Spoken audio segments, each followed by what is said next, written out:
anything else. It's just dot after dot after dot. It's an indictment, isn't it, that man, that by far the most consistent bowler thus far today, and I'm not talking about the figures, I'm talking about the pitch maps, where they've landed the ball, has been this man. Kushal Mala's a great young all-rounder. He's still rich with potential.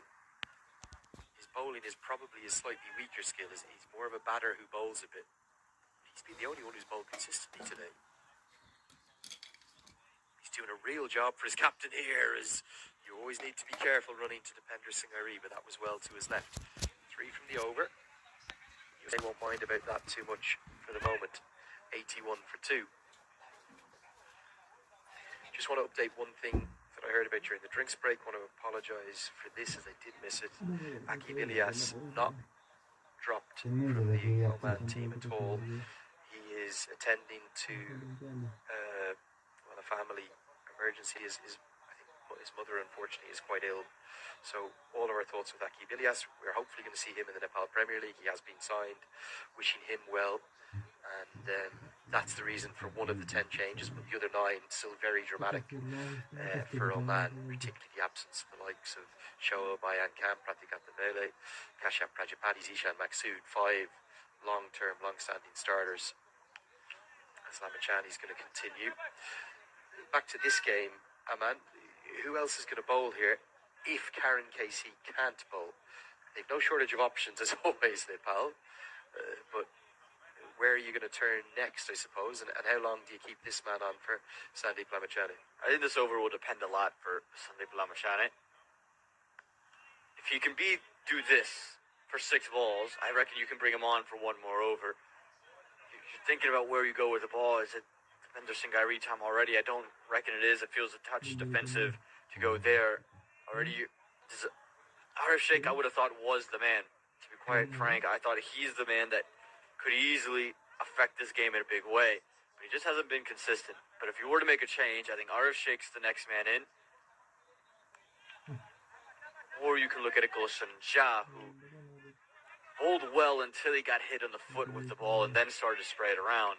But if Jah is good, feels good with the foot, I'd probably turn to Gulshan Jah next. I'd give 1 more over to Kushal Mala. And then you can then maybe replace Lamachani from this end with Gulshan Jah. Wouldn't be a bad option if he is fully fit, but struggling with the pace bowlers now.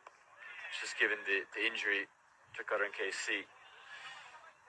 There's no doubt that Saiteja Mukamala is picking Lamachani. That was the googly. He's picked it. He's worked into the leg side for 1.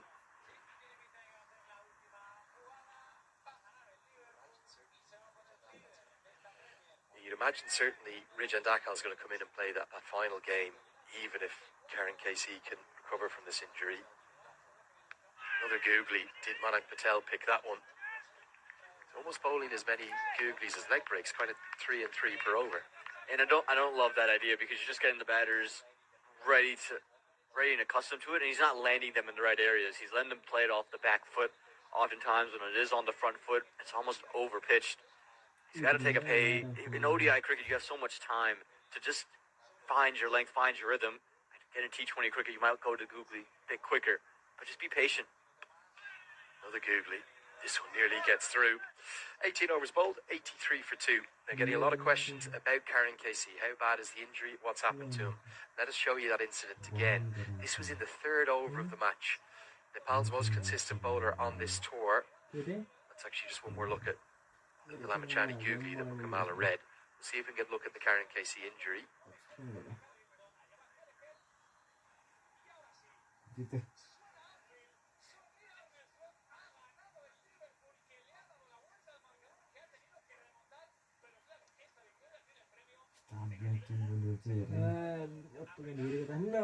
I'll actually bring you that footage after the next over.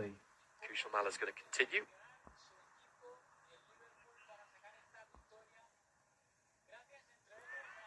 Like this field that Mala's got set, he's got a very straight mid-wicket and a very straight extra coverage, almost kind of like a wide mid-off. No one behind square on the offside bar and backward point. Almost trying to goad the batter into doing something different, play an unorthodox stroke, because all the bases down the ground are covered. And it's really smart because you see the way playing very straight batted, not looking to go across. So he's almost daring him close the fat face and try to go through mid wicket. Really good from Kushal Mala. If we could bring in the